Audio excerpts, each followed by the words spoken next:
और आज मेरा रिजल्ट आया। रोल नंबर डालते हुए मेरा हाथ कप आया।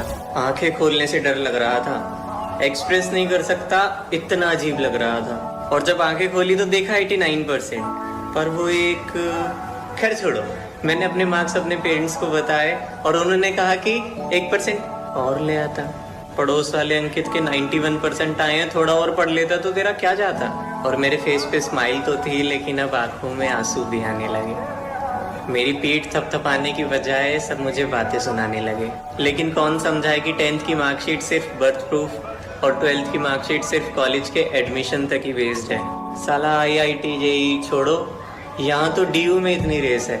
कैसे समझाएं कि ये दुनिया मार्क्स से नहीं नॉलेज से चलती है। अरे आर्ट्स हो या साइंस हो, सबको मेहनत करनी पड़ती है। उस एक मार्क की वजह से मैं सबकी नज़रों से गिर गया और 1 साल की मेहनत पर 1 मिनट में पानी फिर गया।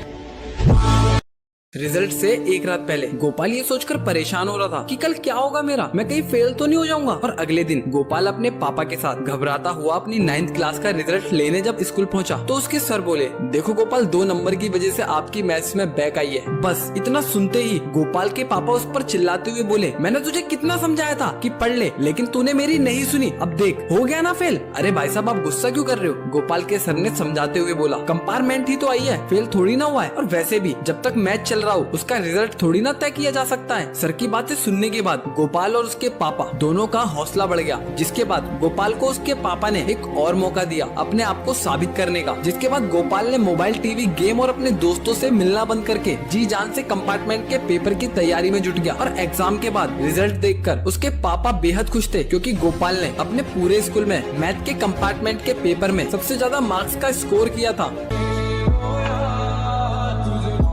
आ गई है। नेक्स्ट मंथ 15 फरवरी से आप सभी के एग्जाम शुरू हो रहे हैं, इसीलिए अब सभी बच्चे जी जान से पढ़ाई में जुट जाओ। यही टाइम है कुछ कर दिखाने का। और हाँ, इस साल जो भी बच्चा सबसे ज्यादा मार्क्स का स्कोर करेगा उसे मैं आईफोन गिफ्ट करूंगी। ये सुन सभी बच्चे खुशी से उछलने लगे। इतने में पंकज बोला, 14 या 15, 16 प्रो मैक्स। मैम बोली। ये सुन सभी बच्चे हंसने लगे। और फिर मैम के जाते ही क्लास में सभी बच्चे आईफोन पर चर्चा करने लगे। मैं तो सोच ही रहा था 10th के बाद आईफोन लेने का, चलो अब गिफ्ट ही ले लूंगा मैम से। बैक बेंचर साहिल बोला, आईफोन तो मुझे ही मिलेगा। तन्नू बोला। लेकिन वही गोलू चुपचाप शांत बैठा हुआ था। और फिर एग्जाम के बाद जब 3 महीने बाद रिजल्ट आया तो रिजल्ट देख ज्यादातर बच्चे उदास हो गए, क्योंकि 10th में सबसे ज्यादा मार्क्स का स्कोर इस बार टॉपर श्वेता की जगह बैक बेंचर गोलू ने किया था। और ये देख पूरे स्कूल में हलचल मच गई। लेकिन उससे भी ज्यादा हैरानी तो सभी बच्चों को तब हुई जब उन्हें ये पता चला कि गोलू स्कूल से अपनी TC लेकर शहर छोड़कर चला गया।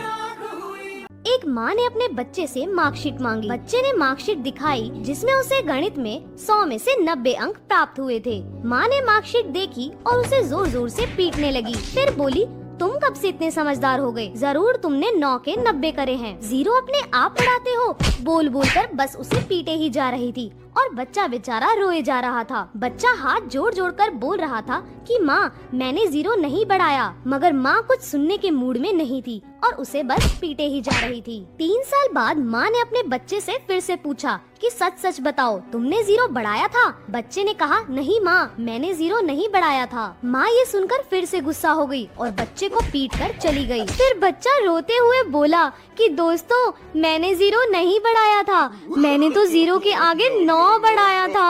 और ये बात दूर खड़ी माँ ने सुन ली और आगे क्या हुआ आप देख ही सकते हैं।